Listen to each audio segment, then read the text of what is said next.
Hello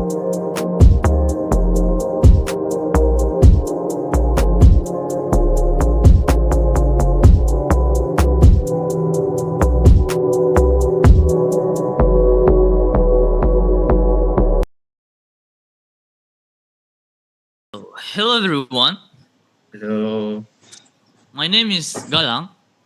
my name is Surya. My name is Fadlan. My name is Mitra. My name is Ngurah.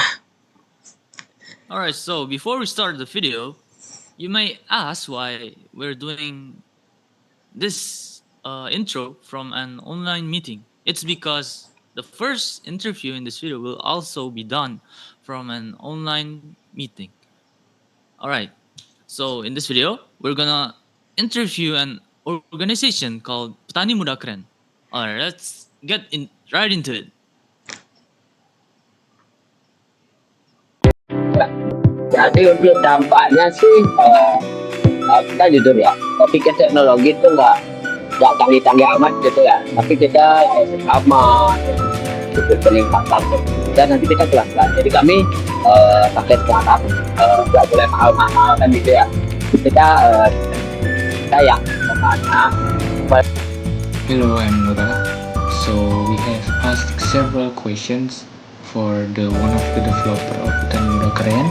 His name is Mr. Wahyu, and we have summarized. So, Mr. Wahyu said that the implementation of the Internet of Things or IoT in agriculture began in 2019 in Sahgoblet village, a highland area facing water scarcity. It started with a drip irrigation system to improve water efficiency and later evolved into an IoT-based automatic and remote control watering system. This innovation helps farmers save time, labor, and water while maintaining efficient irrigation. Although improvements in crop yields were not immediate, the continued use of IoT has significantly enhanced productivity and crop quality. During implementation, the main challenges included limited electricity and internet access in rural areas, extreme weather conditions requiring durable devices, and the need to educate farmers on using the new technology. These issues were addressed through training and continuous technical support.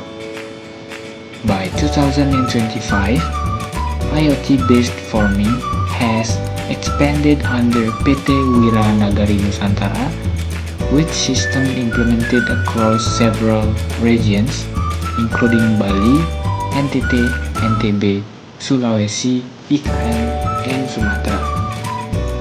Each region applies irrigation methods suited to its crops and soil sprinklers for corn, drip and root irrigations for vegetables, and greenhouse system for high-value crops like melons, chilies, and avocados. Beyond improving efficiency, IoT strengthen agricultural supply chains through the Petani Muda Keren community, ensuring stable markets for farmers. Looking ahead, IoT is expected to become the foundation of smart and sustainable agriculture, reducing resource waste and improving crop quality while encouraging farmers to embrace technology and digital communities for a more modern and connected farming future. Bagaimana maintenance-nya, bagaimana mereka perawatan. Namun sebagian besar sih masih berjalan cukup baik karena kami dampingi juga. Jadi kalau ada masalah kita standby, kalau ada kerusakan apapun kita siapkan juga apa namanya komponen-komponen dan segala macam. Kalau mungkin mereka mau tambah belahan-belahannya juga kita siapkan. Jadi after sales itu ada.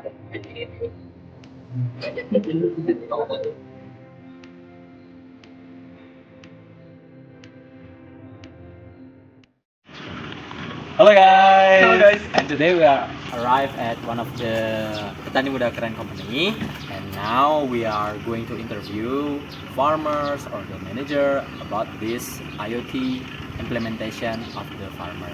So without further ado, let's get to it.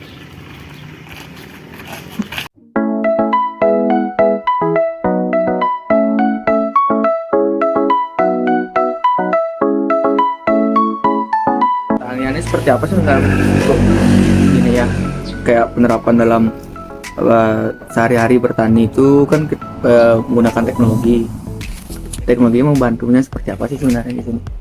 Nah, jadi gini dulu ya, sebelum kita mengarah ke sana, jadi perlu kami kasih informasi ke kalian bahwa teknologi ini hadir karena kendala yang ada di pertanian.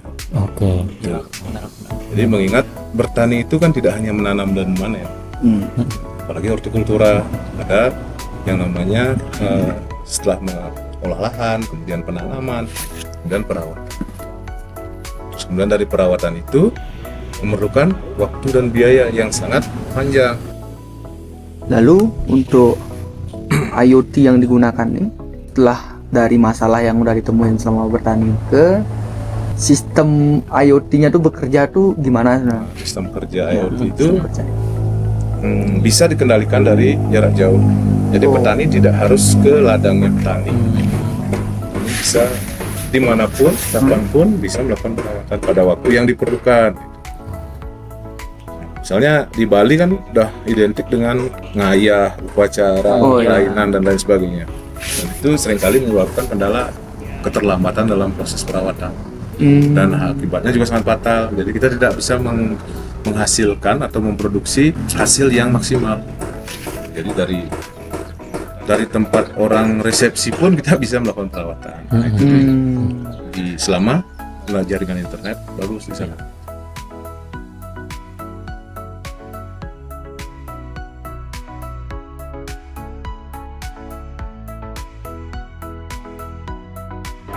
Okay, here I will summarize my question and the answer I got.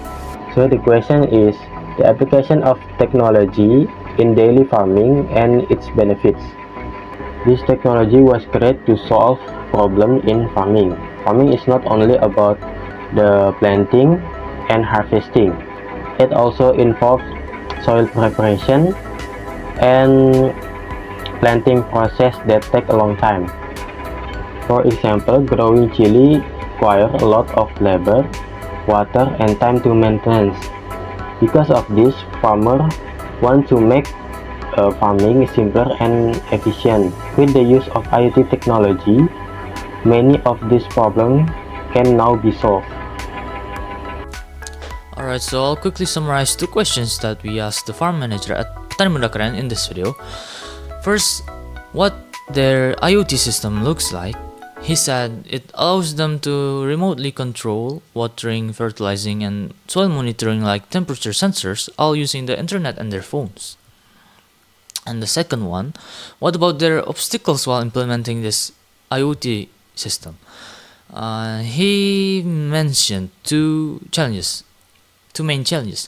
The first one being equipment failure. So if they are on site, a tool can malfunction physically and they won't know it. And the second one being farmer understanding.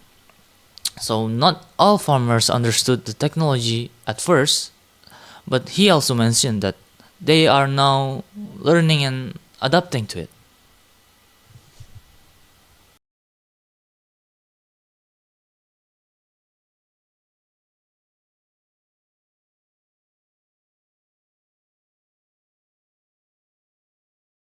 So this is an application of sprinkle or watering or automatic watering which is used in farm.